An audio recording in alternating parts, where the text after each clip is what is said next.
Live. Welcome back. The SEC is entering a new era, 9 conference games, 6 new head coaches, some of the biggest transfer moves in the country, and as usual, almost everyone thinks they have a path to Atlanta. But preseason certainty and the SEC do not exactly go together. The media has Georgia first, Texas second, Ole Miss third, and after that, the league becomes one giant argument. So today, we are ranking all 16 SEC teams in 5 tiers, from better than Waffle House all the way down to after the trash, where patience is probably the best strategy. And we are doing more than power ranking the teams. We will look at the current stakeholder price for every program, the players, coaches, who can move that price, and the signals that could create buying or selling opportunities as the season unfolds. Before we build the board, a quick word about stakeholder. Stakeholder lets you buy, sell, and hold positions tied to college teams throughout the year. Rewards are connected to the AP poll. The higher a team climbs, the greater its potential rewards. Use the sign-up link below to get $15 towards trading and build a position now to become eligible for the season-long trader competition. The top 10 traders by profit and loss may be eligible for a bonus of up to $1,000 in USDC. As always, prices move, sports are unpredictable, and this show is commentary, not financial advice. Do your own research and only trade when you can afford the risk. All right, 5 tiers, 16 teams. Let's build the SEC board. Raj, I'm thinking we start with Georgia. That's funny. I was thinking we start with Ole Miss because they ended up doing better last season. I think they were the best SEC team last season in terms of playoff performance. Finished on top of the conference in the regular season as well. So, yeah, I'm going to start with Ole Miss. I love Trinidad Chambliss. I think he's one of the more fun stories in college football. Keywan Lacey is also a really, really good running back. I think those two together are going to be able to really keep this Ole Miss offense high flying. And I know there's some turnover.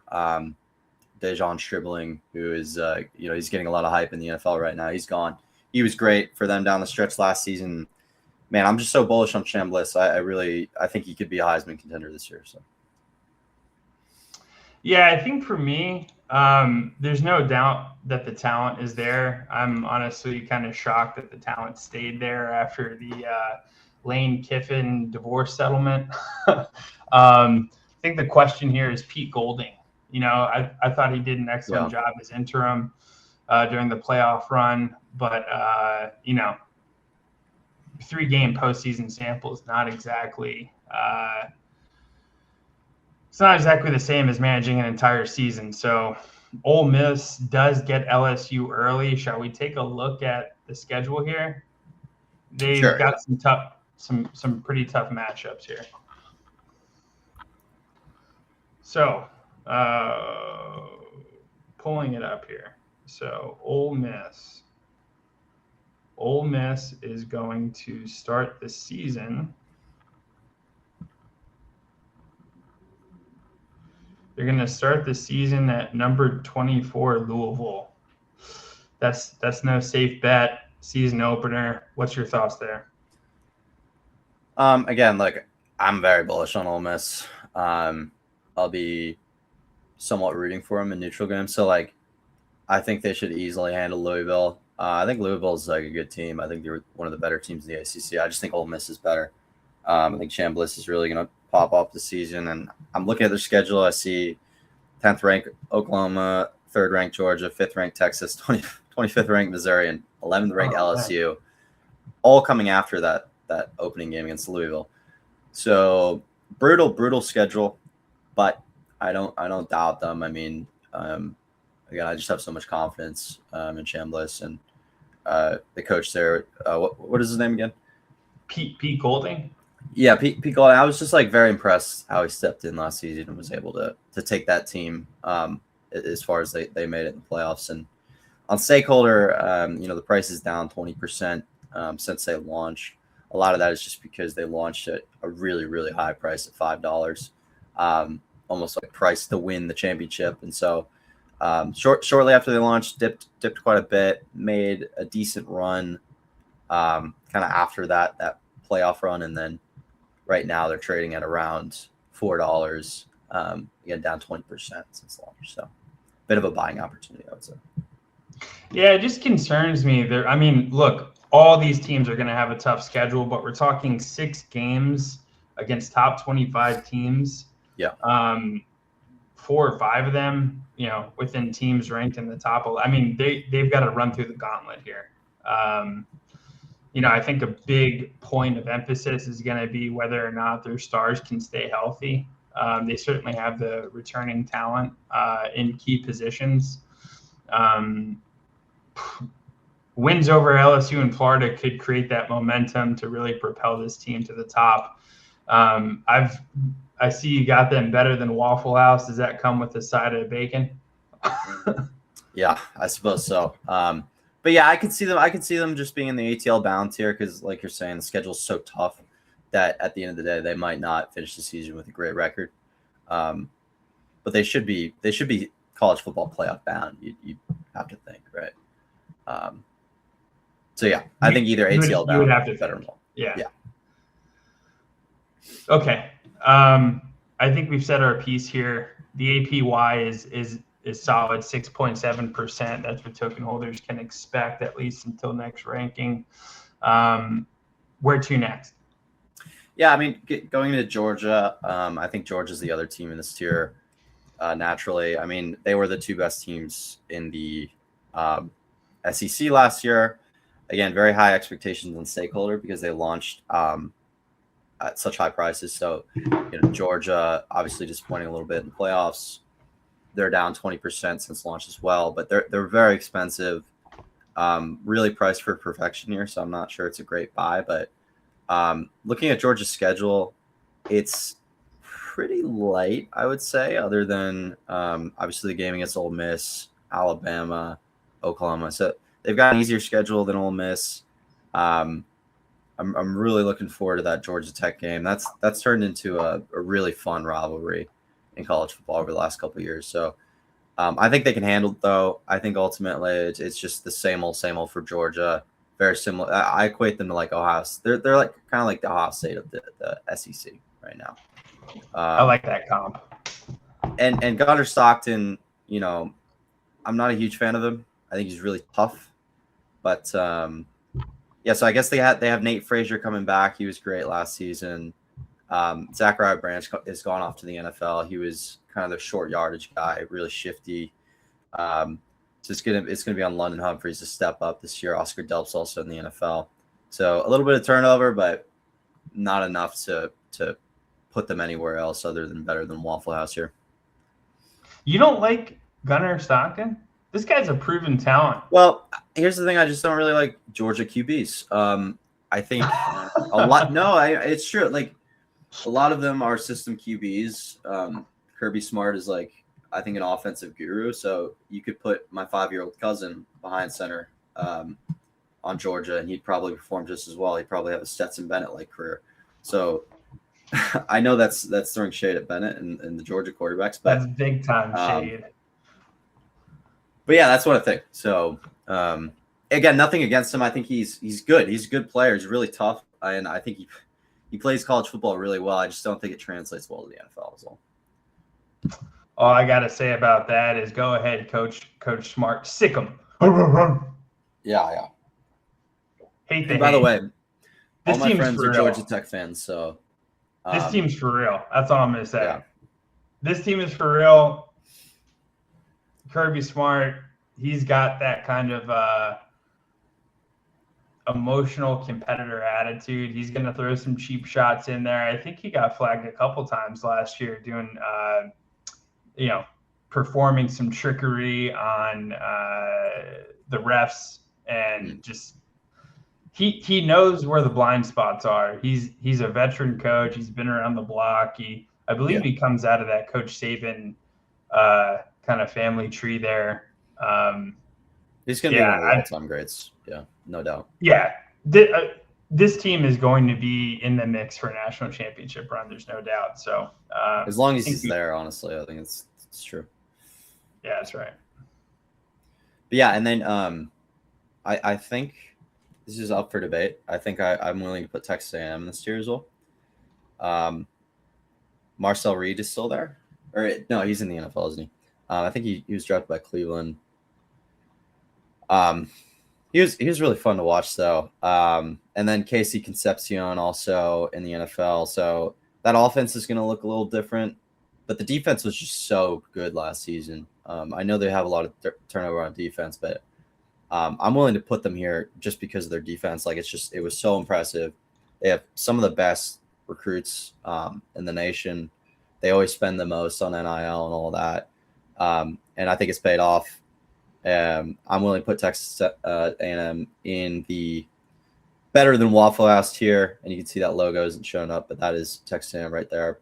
And they're only up 5% since launch, but there has been quite a bit of volatility, I want to say. So it hasn't been a smooth ride till now. And at one point, they were actually trading at around $3. It came down towards the end of the season when they ended up losing in the playoffs a little bit earlier than maybe people thought. So they've been at $3. I think they can get there this season pretty easily if they just perform to expectations here. You touched on their defense. I think their offense has just as much to say. You got a dual threat quarterback in Reed. He's maturing well. He's coming into his junior year. He's got, again, he's got the athleticism to beat you on the ground. He's got the arm to beat you in the air. He's got targets and ABR. ABR is what they refer to him as. Ashton Bethel Roman. This guy's a talent at wide receiver. Love Marcel Reed. Let's talk projections. Let's talk schedule here for a second. So a little bit easier than Ole Miss, I think. So they start off with Missouri State. They go to Arizona State. They play a tough Kentucky team they're just a menace. They sneak up on so many teams. And then they finally get challenged at LSU. Mm-hmm. Coming out of that 4-game stretch, I think the LSU game's a toss-up, but we're looking at 3-1 here. And then for the next 4, we go to Arkansas, Missouri, October 10th. Keep your eye on that one. Would love to see Hardy back for that. That might be wishful thinking. Granted, I think this team has the talent to get through that challenge. Citadel, Alabama, South Carolina. Again, I think the schedule is favorable. They do round off with some tough challenges in Oklahoma and Texas to close off the season. So I think this team has the kind of runway to make a statement, but those last 2 games of the schedule are going to be make or break for them. Yeah. And I want to correct myself. Yeah, Marcel Reed he's going to his junior. I was thinking of a Taylon Green out of Arkansas. I think it's kind of a similar player. But anyway, I think, going into that game against Alabama, I can almost guarantee you at the very worst, they'll be 6-1. I don't see them losing to Arkansas, Arizona State, or Kentucky. Missouri State and Citadel are easy wins. And I think they get at least 1 win against LSU or Missouri. So, like you said, though, that those last 5 games, it's going to be great for us as fans, but, man, it's going to be really hard for Texas A&M to close out the season strong when you've got, like you said, Alabama, Tennessee, Oklahoma, Texas. Yeah, and Tennessee, I know we'll get to them in a little bit. They've got a highly touted freshman quarterback that they just named as a starter. Mm-hmm. Facing them at the back end of the year is dangerous for that reason. Right, you've got a really young talent who is going to have 8 or 9 games of experience. Granted, he stays healthy to work up to that matchup. So Tennessee's no easy win there. So granted that we're laying this all out, where do you see the price going here for Texas? Yeah, I was saying, look, they've been at $3 before, so they've tested that. It didn't hold because, like I said, they ended up losing. So I think, look, if they end up 6-1 going into Alabama, there's no reason this wouldn't be like a top 10 team in the country. There's no reason it wouldn't be a $3 token at that point. So I would say it's a pretty good buy as well. And then okay, I'm gonna do something controversial here. Moving on to Alabama, I'm gonna put them. I'm not putting them in ACL bound. I'm with you. I'm I've putting him got top him 25 scooting ceiling. down. I think that's it. Yeah, I think I think you could even move. I think there's room here to even slot that down a little bit. This is a very heavy class we'd here. lose a lot of fans. Like the fans that we do have, they would probably leave if we did that. I think top 25, like this is where they belong. We're at a point post Saban where things are pretty bleak, I would say, for the Crimson Tide. And I never thought that I'd see the quote unquote downfall of the Alabama dynasty, but this might be it. Expectations on stakeholder are still very high. This was like the most expensive team when it launched, so that's why it's down around 25%. Still priced way too high in my opinion. It's got to come down a lot more. This is a token that I could see falling another 30-40% honestly, because in order for them to maintain that price, I mean they've got to get back to being the best team in the country, and I just don't see that happening. There's too much turnover. Ty Simpson's in the NFL. I thought he was good for them last season, really impressive at times, but they're gonna have to figure out what to do there. And then Jeremy Bernard's also gone. It's going to be on Ryan Williams to really step up in that receiving room. And so, yeah, all in all, I think, they could slide into the SEC championship. I would be surprised. Their schedule is it is quite favorable. They just have a clump of 4 games between October 10th and November 7th where they're playing ranked opponents. But other than that, they should be able to beat Florida State. I guess it's a rematch from last season. Kentucky, they'll be able to beat Kentucky, Vanderbilt, Chattanooga, and I think they beat Auburn. So, yeah, I think top 25 is expectations for them. Here's something I just don't get. I just don't understand it. How does a team like Alabama and all of the noise from the fan bases about how SEC is this dominant culture, which I agree, I think they are probably the best conference this year. How do they schedule Chattanooga at the second to last game? Yeah. Well, it's got to be an agreement they have with I don't know what conference it is, but I think that is how it works. Like the SEC and whatever that conference is, they just have an agreement to always do the second to last week games against each other. Yeah, it's kind of a cupcake game for me, to be honest with you. Well, it's by definition a cupcake game, no doubt, and no other conference does really anything similar. Yeah. Well, so the Big Ten, the Michigan teams will play the MAC teams, right? Like Michigan will play either Central, Eastern, or Western almost every season. But like you're saying, they do it at the beginning. They don't do it right before they play Ohio State. So I've got this team falling, I got them falling to mid. I just think the SEC is too strong. I think you have some emerging teams in the SEC that are going to surprise the heck out of some people. Keep your eye on Mississippi State. I know we'll get to them in a bit. But, look, starting at the back end of September, South Carolina is no walkthrough game. That's still a challenge. You got Mississippi State. You really never know in the SEC. It's really any given Saturday, right? Yeah. Georgia, I've got Kirby on that one. Tennessee, again, that's a coin flip. Texas A&M, I think Marcel Reed's going to take them. And then LSU. This is a 3 or 4 loss team. I agree, but the losses are going to be to good teams, and at the end of the day, they'll still be flirting with the college football playoffs. And I think we are understating DeBoer a little bit. I think he's a good coach, and we could totally be underrating this team by a ton. They could come out and be one of the best teams in the conference. It wouldn't shock me, but it also wouldn't shock me for them to struggle a bit this season. So it's just, I don't know. It's just tough. I just don't think DeBoer has earned it. I don't think he's earned his stripes here, and it is, Kalen DeBoer, if he picked any other program in the country, I don't think he would be faced with this, but you're filling Saban shoes.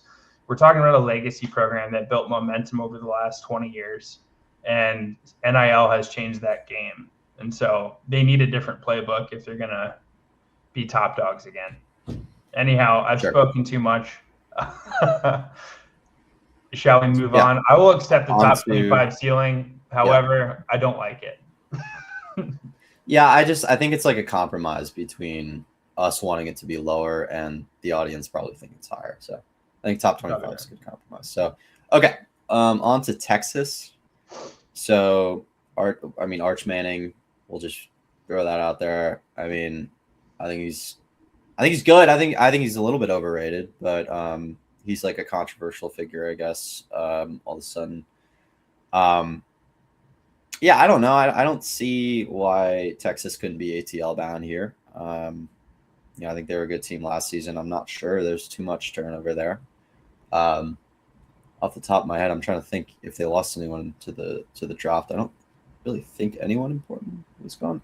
They get Cam Coleman. That's the big transfer that we should bring up. And so, yeah, I think so. It's going to be Parker Livingston, Ryan Wingo, and Cam Coleman, it looks like, are going to be kind of the main receivers for Manning.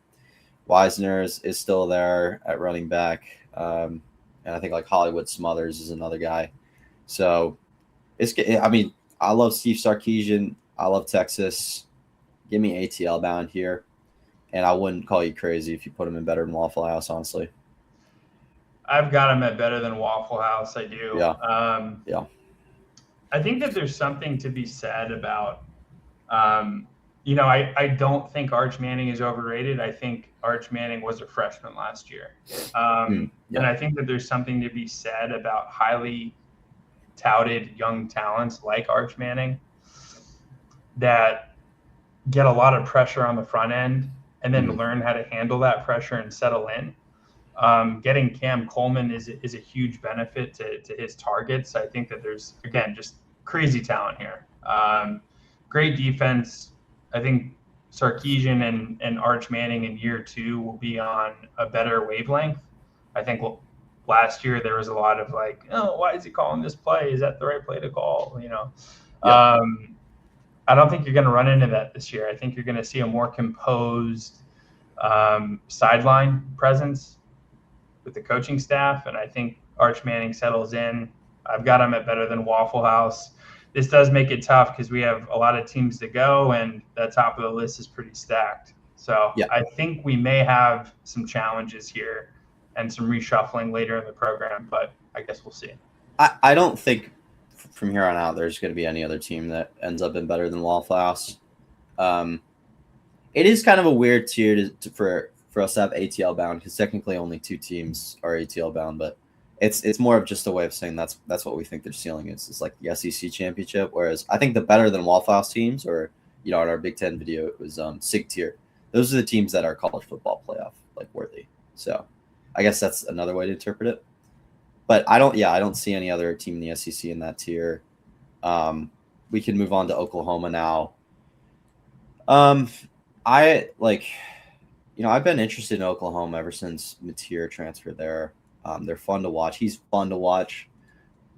He's just, I don't know. He plays kind of similar, I would say, to like Baker Mayfield, where he's just he has very poor judgment almost sometimes, which makes it fun to watch. Unfortunately, like even if he's throwing interceptions, like those are damn good interception balls. So it is kind of unfortunate. I don't know if he'll be an NFL talent, but he's definitely good enough to carry Oklahoma to the college football playoffs. Like he didn't really carry them last year because he was injured, but hopefully that, I guess it was a thumb injury. Hopefully that's taken care of by now.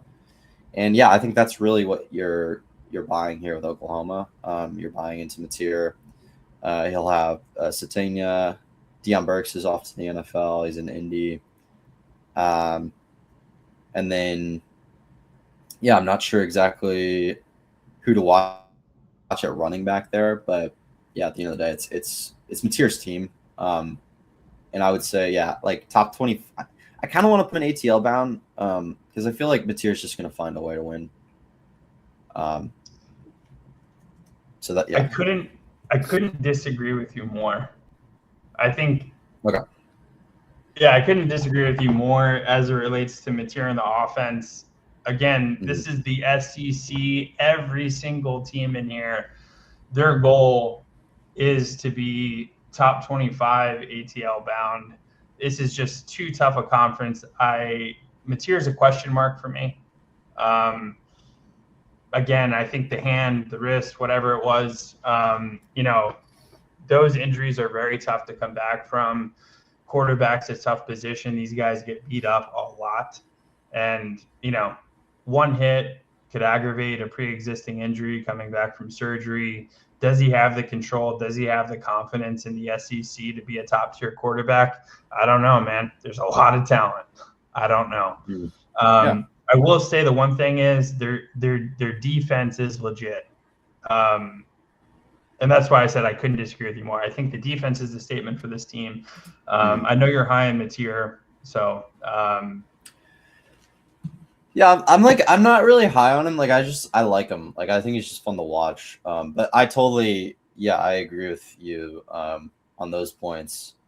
And I think it is a little bit maybe too ballsy to put them in ATL bound because I think you're right. The competition is hard and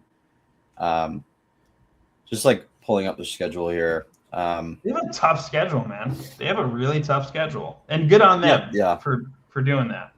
Yeah, it's gonna be really hard. Yeah, Michigan early on, which that's a rematch too, isn't it? They played each other last season, so Bryce Underwood versus Mateer. Oh, that's peak college football right there. And then they've got five of the ranked SEC teams in Georgia, Texas, Ole Miss, Texas A&M, and Missouri. But really, the first four there, take Missouri out. I mean, they're 25, but Ole Miss, A&M, Texas, and Georgia. That's brutal. Yeah, but that'll get you ready for the playoffs if you're that's obviously the goal. So, does a 3-loss team in the SEC have you in the playoffs? That's the question, I think. Yeah, I would say so. I mean, I think that's kind of what happened last season.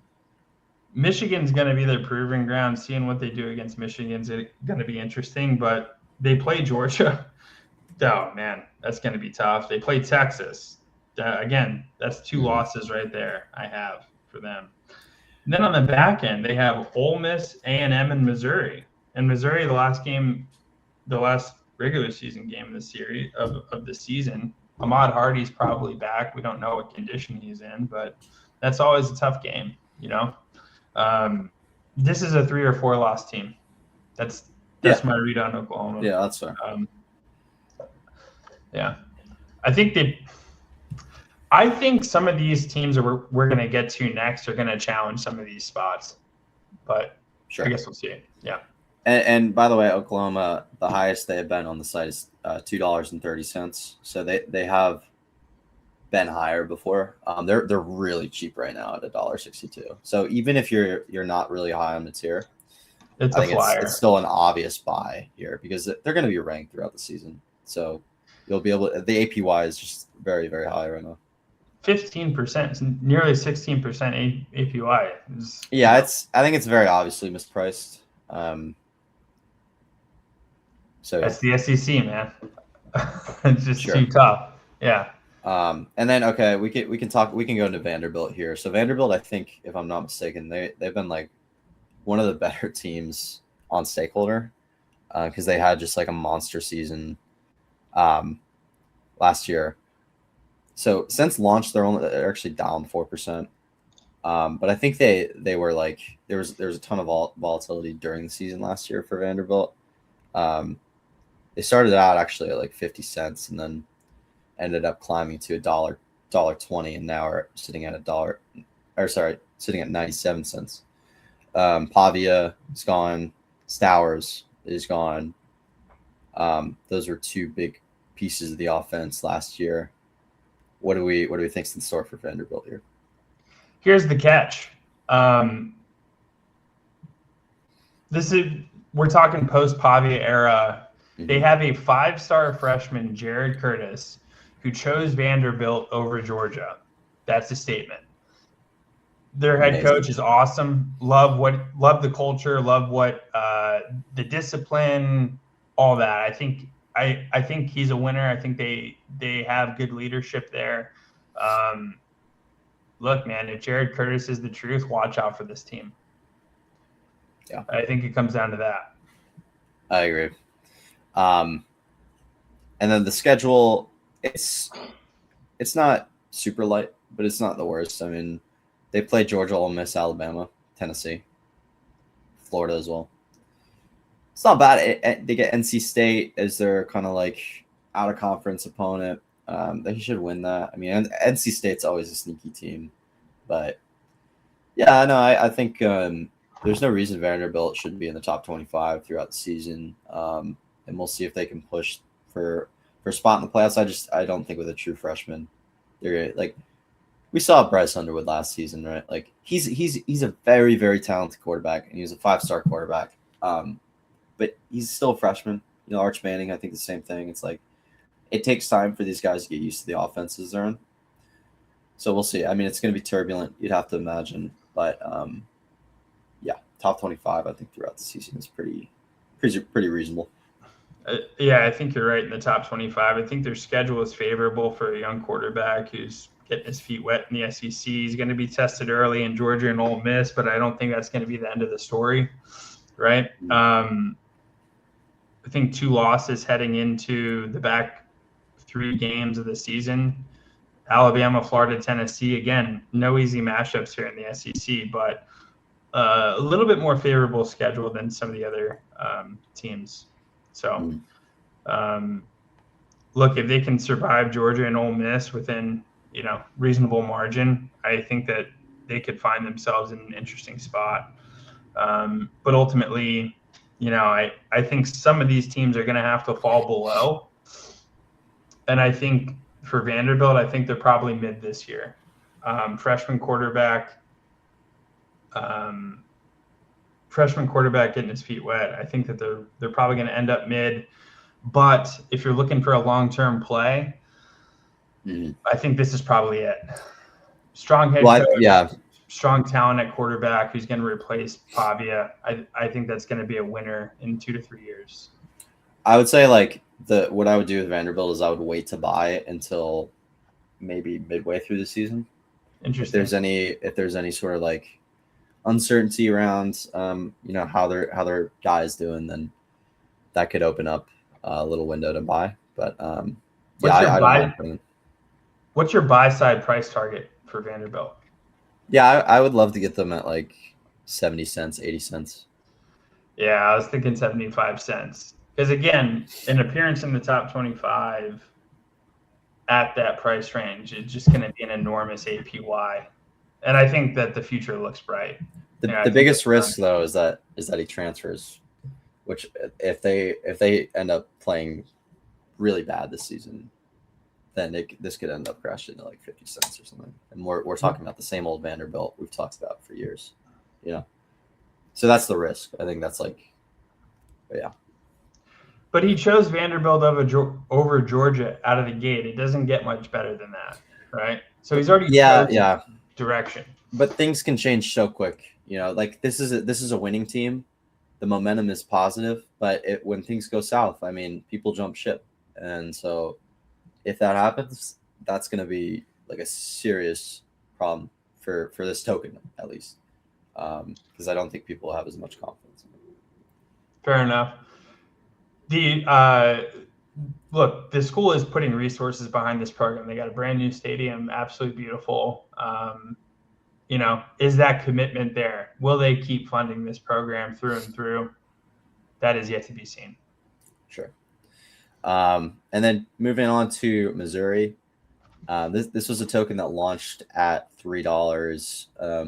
Was a little bit disappointing last season, and now Ahmad Hardy, who we just kind of mentioned briefly, he was shot. Was it I guess an attempted robbery?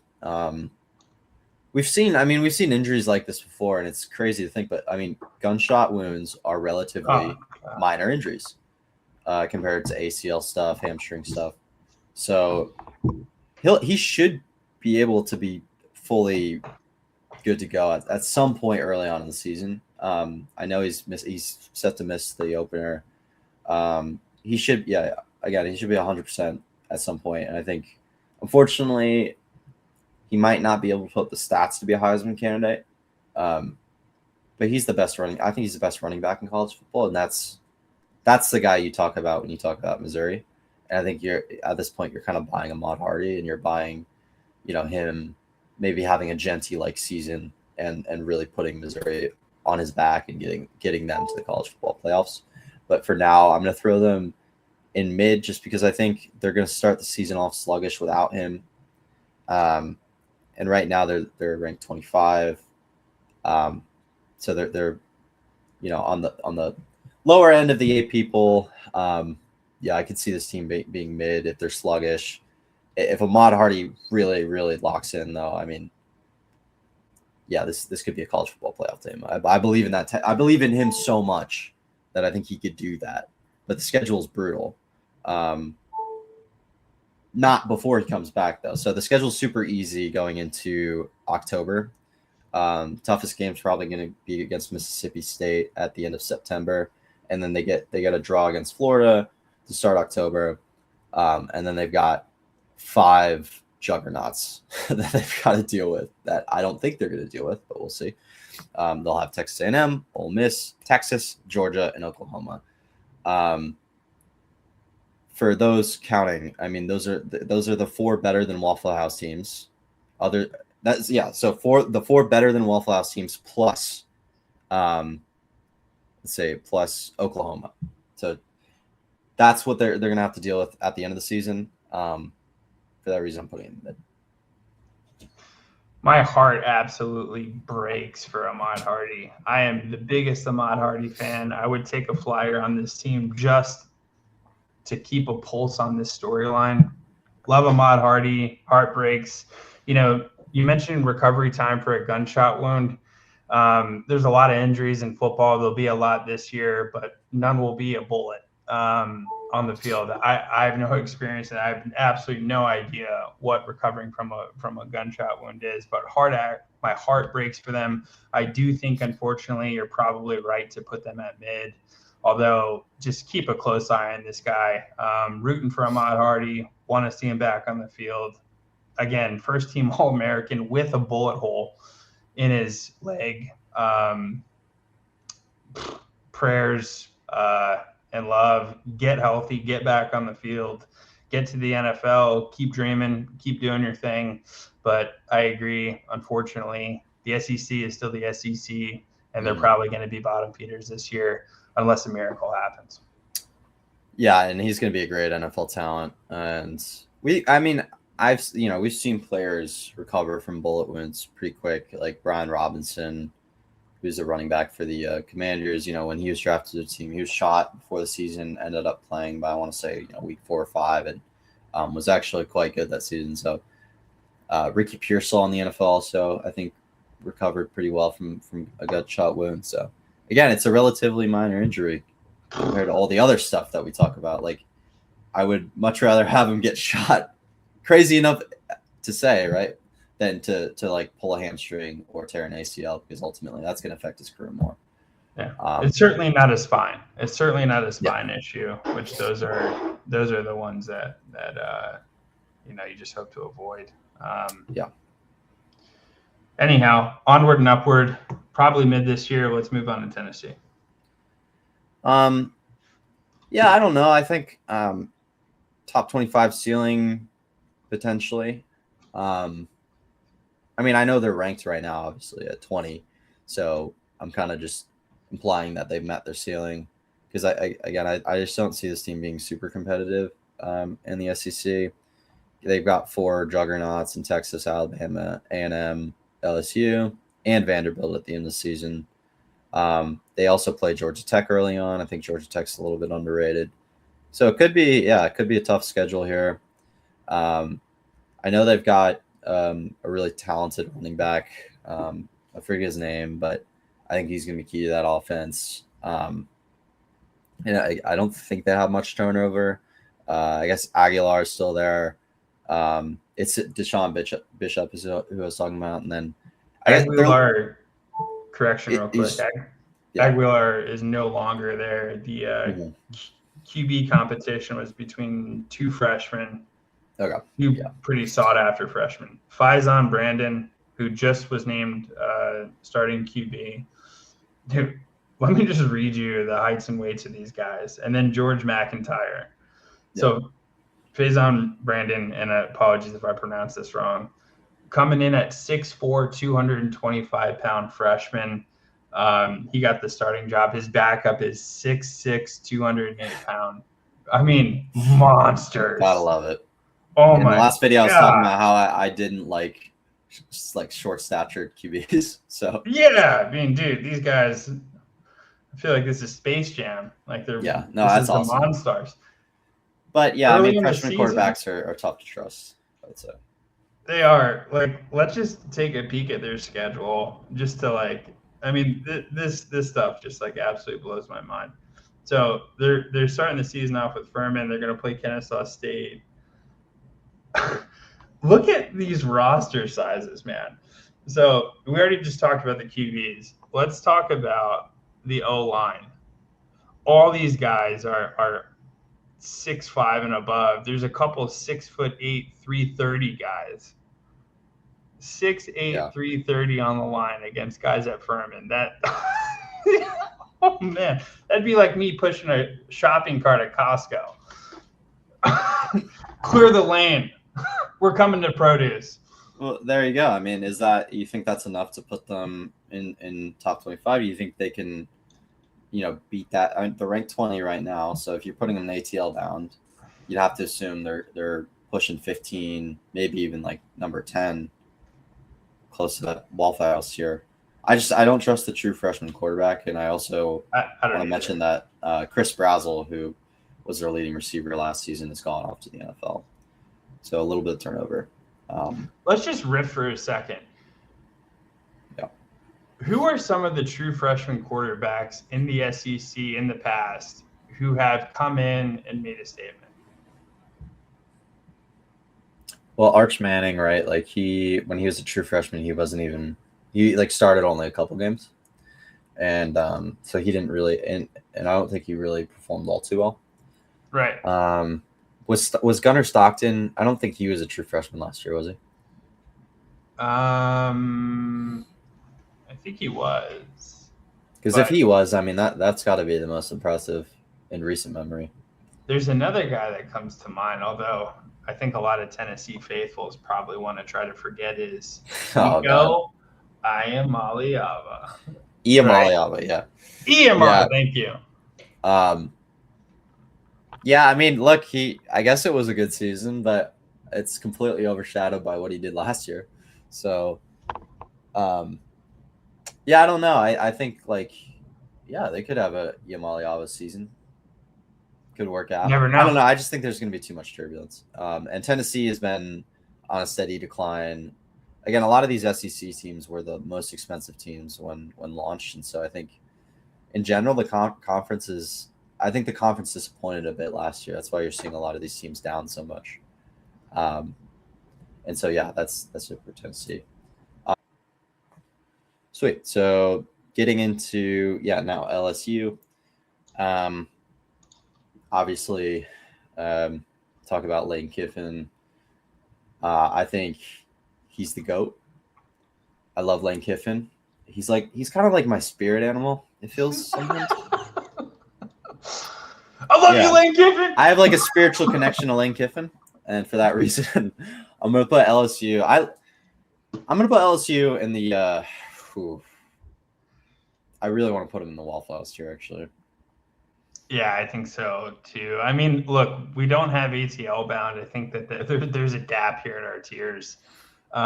This might be a reshuffle time, but I agree with you. I think Lane Kiffin's in his golden era. I think he moved on from his sassy era, if we want to call that, his time at Tennessee and Ole Miss. I think he's certainly in his heyday here, and he's got a heck of a squad. There's not really many athletic departments that support their athletes like LSU on and off the field. He's tapped into that purple vein. sky's the limit for this team and his tenure. Absolutely. And I feel like we have to mention the Jaden Daniels controversy as well, now that we're talking about LSU. So what controversy?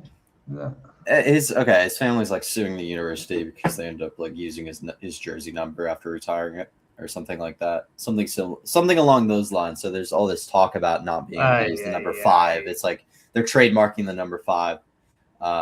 So hopefully LSU, they're never ranked 5th in the nation because they'd end up in another lawsuit, I guess. But anyway, so yeah, Nussmeier has gone to the NFL. He's with the Chiefs. But Barry and Brown's also. I guess they have quite a bit of turnover in the receiver room. So Barry and Brown's in the NFL. Xavier Thomas also going to the NFL. So I just don't think it's enough. Well, I mean, it might be enough to throw them down to ATL bound. I just think like Kiffin is so good that even with all that turnover, it's not enough to really push them below like number 10. So I think they're like college football playoff bound, and I think the schedule is whatever. They'll play Ole Miss and Texas A&M, but like those would be great games. They can win either of those. And at the end of the day, I think the rest of the games on their schedule are pretty straightforward. They have that stretch against Alabama, Texas, Tennessee at the end. So it's a little tough, but so are the rest of the SEC schedules. So yeah, I'm comfortable having LSU in the Waffle House here. I just want to put 2 cents in here. Like for these head coaches in the SEC, it takes a Yoda level mastery of your mind and emotions. There are so many god dog distractions going on, off the field issues, former players suing for trademark of their jersey number. What are we even talking about? Yeah. I mean, just insane amount of distractions.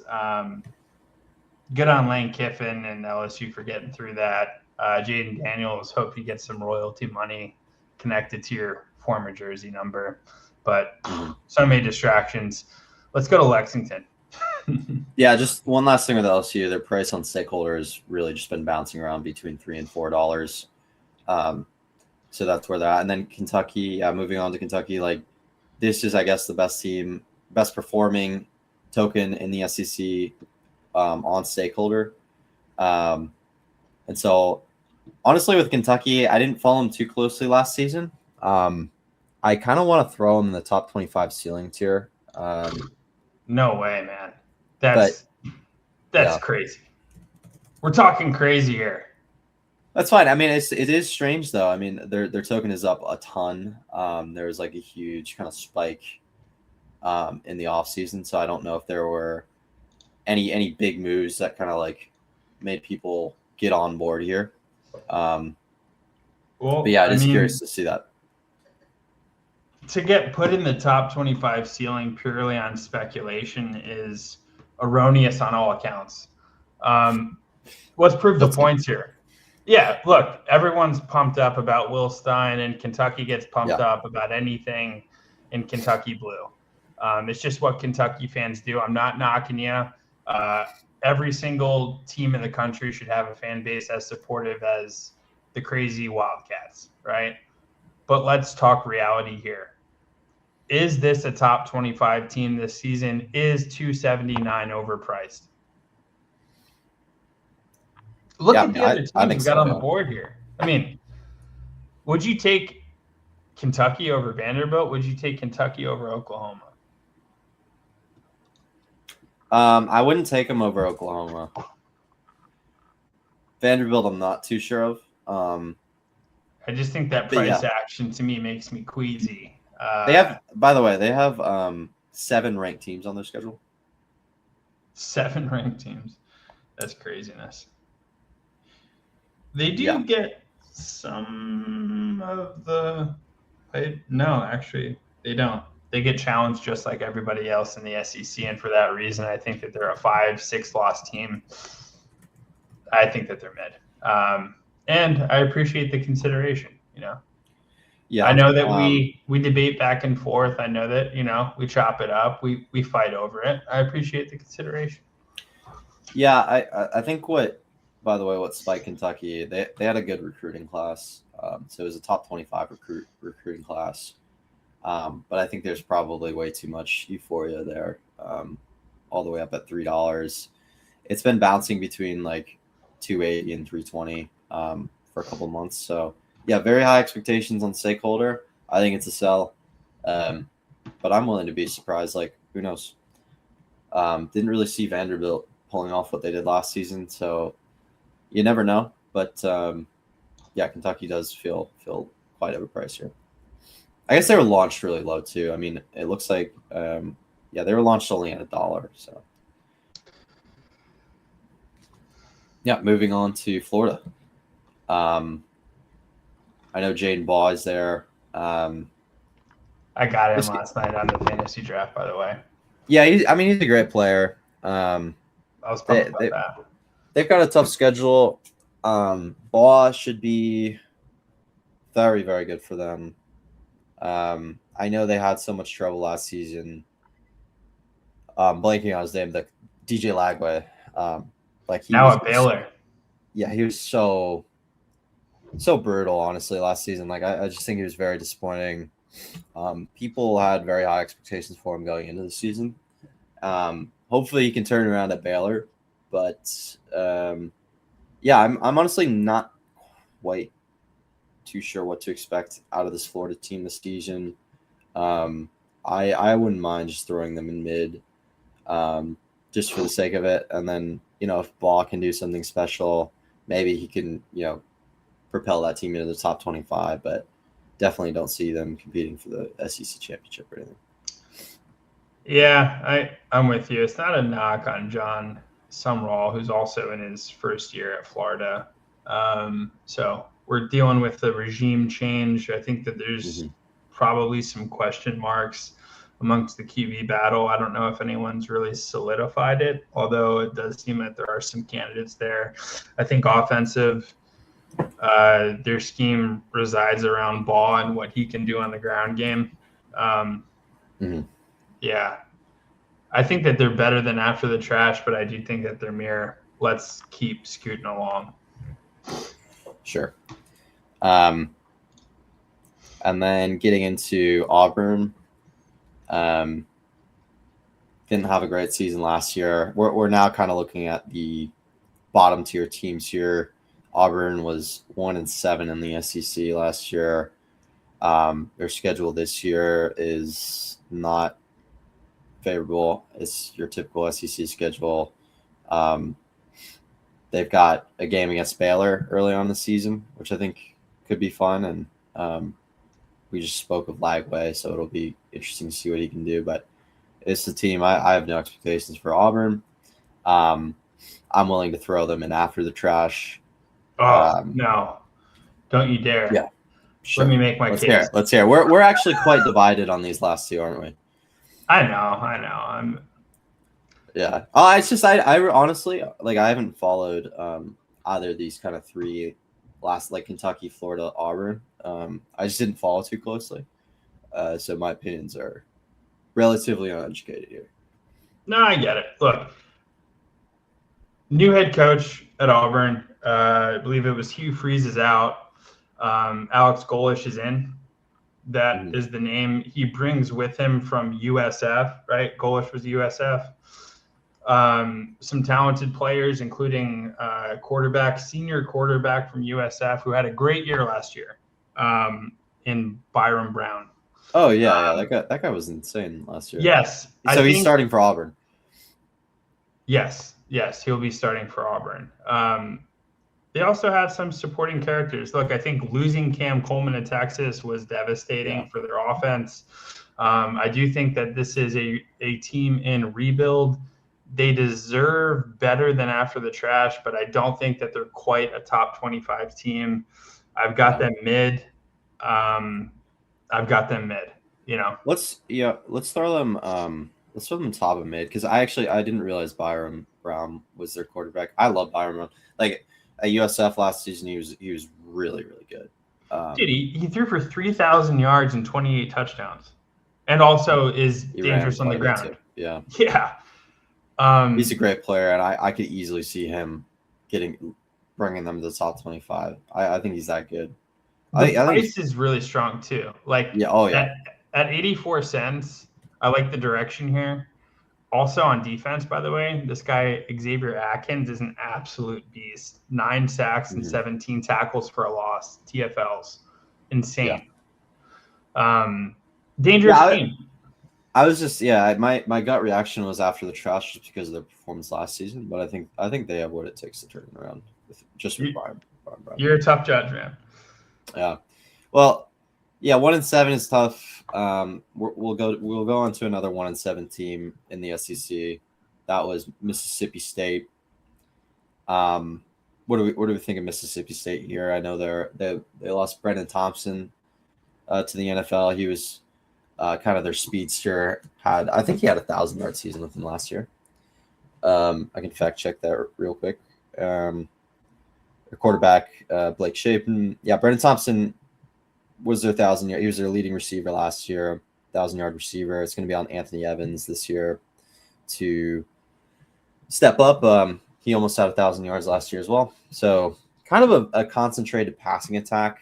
Kind of interesting. I'm interested in Mississippi State. Yeah, I think either mid or after the trash is where I'd have them. And shout out to their environment. I think they have one of the coolest environments in college football with the cowbells. Yeah, it's always awesome to watch those night games. And they're down just under 25% since the launch. They launched it around $1. So, so the word around town is that Kamario Taylor is the truth. This guy's a genuine breakout talent. Unfortunately, just the way the nature of college football is, I don't think Mississippi State can keep him. If he does live true to that assessment, I think honestly it's probably a one and done. But I hope I'm wrong. He also has a good target in Anthony Evans, the third. That's Anthony Evans, not the first, not the second, but the third.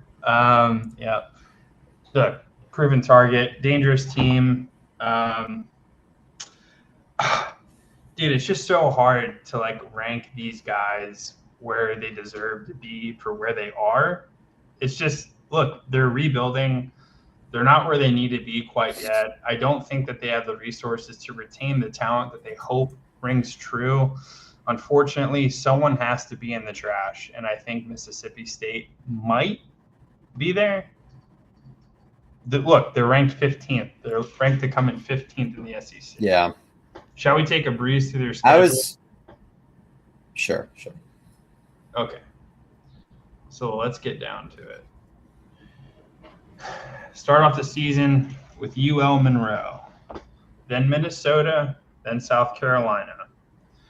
Again, I'm telling you, watch out for South Carolina. I think South Carolina is going to break a lot of hearts this season. They got Missouri early in the season, which I think is favorable for them, but then it doesn't get any easier there.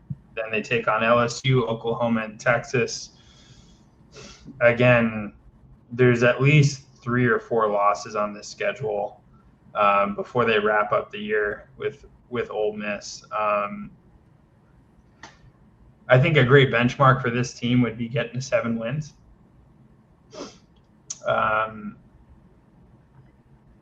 However, I think that they're probably after the trash. Yeah, I was going to save after the trash for our final 2 teams, South Carolina and Arkansas. Funny enough, South Carolina after the trash? I followed both these teams last season. I don't know why, but I guess I'm a masochist because both these teams are really, really bad, or at least they were last season. And I don't see a reason really to change things for South Carolina. So they don't. I mean, they're running it back with a lot of the same players. Lenore Sellers, Nick Harbor's still there, I believe. So we'll see if he can turn around. I believe in Lenore Sellers as a talent. I really respect him too for his decision to stay at South Carolina and kind of turn down the money. But at the end of the day, that offensive line is one of the worst offensive lines I've watched in college football. It feels like every single time he would drop back, he would just get absolutely blazed. So if they want to get out of after the trash, they're going to have to protect him a little bit better. And he's going to have to just completely carry the team at this point because they don't have much else going for them. So I would throw South Carolina and after the trash here. They're down 25%, just a little under 25%. So I think they launched it like $1. Yeah, and then finally with Arkansas, I mean, it's kind of more the same. Arkansas last season was just real quick, Raj. Yeah. Just a closing point on South Carolina before we get to Arkansas. By the way, I'm agreeing with both of these statements, so no need to change. But is this Shane Beamer's last year if things don't turn around? I hope so. I mean, it should have been his last year. Like, it was just a coach that has a season like that with a talented quarterback like that should be fine. In the SEC. Yeah. You've got to get out of there. It's nothing personal with him. Like, I think he could be a good coach. It's just not working for South Carolina. So I would have moved on by now. Yeah. Yeah, I was actually surprised. I kind of had him pegged for the Virginia Tech job before things happened with James Franklin, but unfortunately, this is a put up or shut up season for Beamer at South Carolina, and it's not looking great out of the gate. So, yeah, yep. And then Arkansas, they were just brutal. I think so. Last season, the story with Arkansas. Picture this: you're an Arkansas fan. Okay. You get started, things feel good. You win your first 2 games of the season against Alabama A&M. You blow them out 52-7. You come into Arkansas State, fun little in-state rivalry. You win 56-14. You're feeling good. It's September 13th. By the way, September 6th was the Arkansas State game. That is the last win for Arkansas. The rest of the games they lost. But what I will say is they were close games. So if you look at all the losses they had, Ole Miss, Ole Miss, Memphis, Tennessee, Texas A&M, Mississippi State, LSU, that's 7 one-score games that they lost last season. Taylor Green, in my opinion, was like actually quite good, and I'm excited to see what he can do in the NFL if he gets the opportunity. And then Mike Washington was also a great player for them last season. He's in the NFL backing up Ashton Jeanty. So all in all, I mean, it was just absolutely miserable. Arkansas fans are in like the 7th ring of hell right now. And it can only get better from here, literally, because you'll at least win a game, right? At least we'll be winning games soon, 1 or 2. But it's not looking good with Taylor Green, Mike Washington. Both those guys were the offensive leaders for them last season. They're both in the NFL now. So I don't think Arkansas is higher than after the best thing Arkansas has going right now is that they have the best fan chant in the SEC in Woo Pig Suey. That is by far the best thing that this team has going after the trash it is. And I think that brings us to some closing statements here. So, Look, a lot of question marks, a lot of things to be yet unproven. Maybe Byron Brown makes Auburn dangerous immediately. Maybe Keelan Russell turns Alabama back into a title team. Maybe Ole Miss proves it's a playoff run. Or maybe a team we buried in August becomes the best trade on the board in October. This is where stakeholder comes in. You can track the market, build or sell positions as the football season changes, and earn rewards tied to where teams land in the AP poll.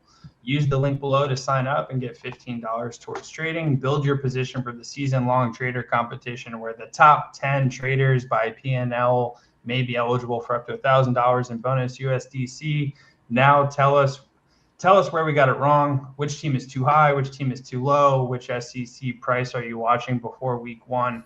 Like the video, subscribe, and we'll see you after the market starts moving.